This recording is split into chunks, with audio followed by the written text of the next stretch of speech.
Hello guys, नमस्कार, जय हिंद, जय भारत। मैं ए के Khan study point commerce coaching class Balaghat.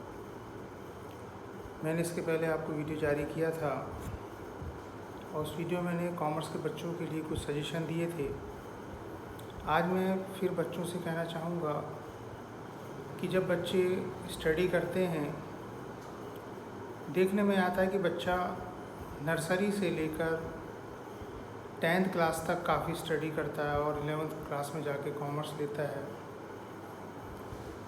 और कॉमर्स जब लेता है तो 11th क्लास से 12th क्लास तक के स्टडीज़ करते हैं, बच्चे अच्छे से करते हैं।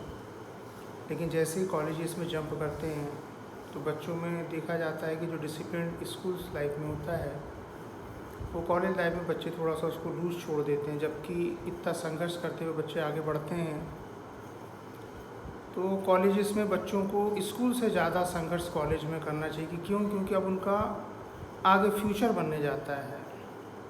एक बच्चे को अपने जीवन में 12th के बाद कम से कम ये तो वो प्रण कर ले कि 5-6 साल या 7 साल अपने जीवन के वो अपने अध्ययन में, अपनी पढ़ाई पे लगा दे। अदर एक्टिविटीज़ पे ज़्यादा ध्यान न देते हुए अपनी स्टडीज़ पे ध्यान दे। तो एक बच्चा जब अच्छी गहनता से अपनी स्टडीज़ करता है, अच्छी तैयारी करता है, तो कई लोग ये बोलते हैं कि नौकरी लगेगी नहीं लगेगी। ये देखिए, जब तक आप कर्म नहीं करेंगे आप फल की चिंता क्यों कर रहे हैं? आप कर्म तो करिए। कई लोग ये कहते हैं कि नौकरी लगेगी कि नहीं लगेगी, जॉब लगेगा कि नहीं लगेगा, तो आप इतना क्यों सोच रहे हैं? अरे अगर हम कोई व्यापार भी करते हैं तो ये ज़रूरी नहीं होता कि व्यापार में हम सफल हो जाएं। कई बार ये होता है कि हम पहला जो व्यापार स्टार्ट करते हैं उसमें हम असफल हो जाते हैं। तो क्या हम हाथ में हाथ रख के बैठ जाते हैं कि नहीं, अब हम तो असफल हो गए, क्या अपना जीवन हम ऐसे ही ख़त्म कर देंगे? नहीं, मनुष्य को अपने जीवन में संघर्ष करते रहना चाहिए।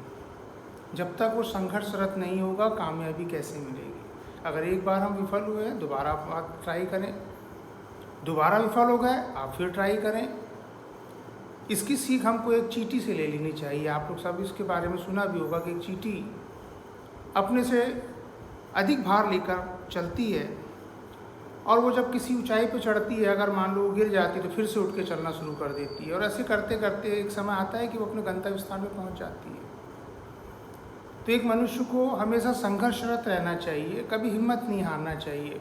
और ख़ासकर बच्चे जो हैं उनकी लाइफ में तो अभी उनकी स्टडी करना चाहिए, पढ़ाई करना चाहिए। अदर एक्टिविटीज़ पे जैसे मैंने कहा आपको ध्यान नहीं देना चाहिए।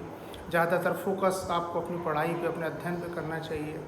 और यदि आपसे कोई प्रॉब्लम होती है, आपको कोई प्रॉब्लम क्रिएट होती है तो अपने शिक्षकों की, अपने गार्जियंस की मदद लें और कर्तव्यनिष्ठ रहें। हमेशा सक्रिय रहें अपने काम के प्रति, कर्तव्यनिष्ठ, अनुशासनशील रहें। तो बेशक कभी ना कभी आपको कामयाबी अवश्य मिलेगी। जैसे अगर मान लें अपन कहीं पिकनिक में गए हैं और कोई यदि आपसे कहे हम एक नदी किनारे पिकनिक मनाने गए, वहाँ एक नदी का पानी बहता हुआ है और एक साइड में पानी, जमा हुआ पानी जिसको अपन डोबरा कहते हैं, वो बह नहीं रहा है, वो एक डोबरे के रूप में बना हुआ पानी पड़ा हुआ है। अब यदि एक शिक्षक अपने बच्चे से कहता है कि बेटा जाओ पानी लेकर आओ, एक बहता पानी और एक डोबरा है, तो शिक्षक कहता है बेटा जाओ पानी लेके आओ, खाना पकाना है अपने को या पानी पीना है। तो आप बच्चे मेरे को बताइए कि आप कौन सा पानी लाना पसंद करेंगे, डोबरे का या बहता हुआ पानी? तो ज़्यादातर आपके बच्चों का जवाब आएगा कि सर हम बहता हुआ पानी लाएंगे। क्यों बहता हुआ पानी? क्यों? क्योंकि बहता हुआ पानी साफ़ सुथरा होता है। लेकिन एक डोबरे के पानी को यदि हम देखते हैं तो उसमें काई लगी होती है, कीड़े होते हैं, छोटे छोटे मेंढक होते हैं और गंदा सा नज़र आता है।